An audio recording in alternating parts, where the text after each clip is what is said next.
Avec Salah, le 1-2, il est superbe, la combinaison, Sadio Mané. Oh, c'est somptueux, c'est magnifique, Sadio Mané. Bonsoir amis téléspectateurs, ravi de vous retrouver dans ce journal d'Afrique Sport TV.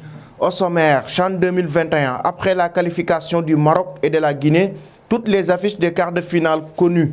Toujours dans la même compétition, coup dur pour le Cameroun avant les quarts de finale face à la RDC. Les Lions indomptables ont perdu un joueur. Le FC Barcelone est le club qui a généré le plus de revenus en 2019-2020. Nous vous proposons dans cette édition le top 20 des clubs européens les plus fortunés la saison dernière. Le geste classe de Lionel Messi après la victoire du FC Barcelone face au Rayo Vallecano en Coupe du Roi affole la toile tout à l'heure pour le développement. Le Maroc et la Guinée ont complété hier les affiches des quarts de finale du CHAN 2021. Les Lions de l'Atlas vont affronter la Zambie tandis que le Syrie national local affrontera le Rwanda. Reportage de Cheikh Mamoun.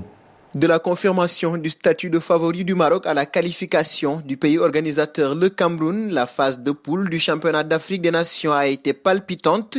8 équipes sur les 16 engagées dans cette 6e édition du CHAN 2020 ont pu obtenir leur ticket pour disputer les quarts de finale. Logé dans la poule A, le Cameroun, pays organisateur, a pu obtenir son billet pour les quarts de finale avec un total de 5 points, devancé par le Mali, premier de cette poule A, totalisant 7 points. Dans le groupe B, les deux pays frères, le Congo-Brazzaville et la RD Congo seront présents en quart de finale. La RD Congo, qui a remporté le derby du fleuve Congo en s'imposant 1-0, a terminé à la première place avec 7 points et le Brazzaville, deuxième avec 4 points. Le Maroc, vainqueur du CHAN 2019, est en tête du groupe C avec 7 points, suivi par le Rwanda, 5 points. La Guinée et la Zambie, 5 points chacun, sont respectivement premier et deuxième du groupe D. La Guinée tient sa première place grâce à son goal différentiel supérieur.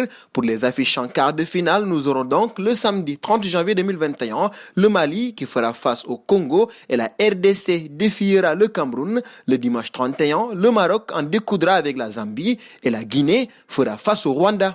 Nous continuons avec le CHAN 2021. Une mauvaise nouvelle pour les Lions indomptables. Avant les quarts de finale, sorti sur blessure face au Burkina Faso, l'arrière gauche Serge Andoulo sera absent contre la RDC. Sa durée d'indisponibilité est 2 mois. Reportage de Cheikh Mamoun.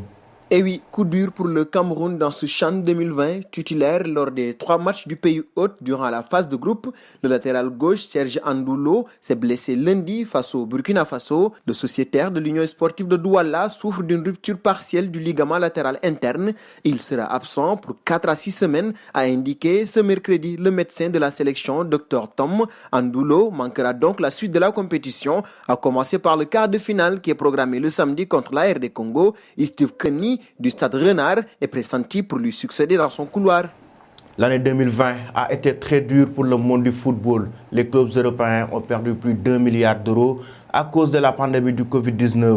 Par contre, selon un cabinet d'audit anglais, le FC Barcelone a généré plus de revenus lors de la défunte saison devant le Real Madrid et le Bayern. Regardons le reportage de Marcel Maroun avec le top 20 des clubs les plus fortunés. La pandémie de Covid-19 a fait perdre plus d'1 milliard d'euros aux clubs européens lors de la saison 2019-2020. À l'issue de cet exercice, d'importants revenus ont été réalisés, même s'ils sont loin de ceux obtenus un an avant. Un classement des clubs avec les plus gros revenus, mais aussi ceux qui ont subi le plus de pertes durant cette période, a été dévoilé par le cabinet d'audit anglais Deloitte. Et c'est le Barça qui domine ce classement, suivi du Real Madrid et du Bayern Munich. Nous terminons ce journal avec le geste noble de Lionel Messi après la victoire du FC Barcelone face au Rayo Vallecano en 8e de finale de Coupe du Roi. Après la rencontre, le joueur argentin a fait preuve d'humilité pour rester sur la pelouse et prendre des photos avec la section jeune du Rayo Vallecano. Regardons le reportage de Cheikh Mamoun. Hier soir, le FC Barcelone, mené au score par la formation de deuxième division espagnole Rayo Vallecano, a su inverser la tendance pour finalement s'imposer 2-1.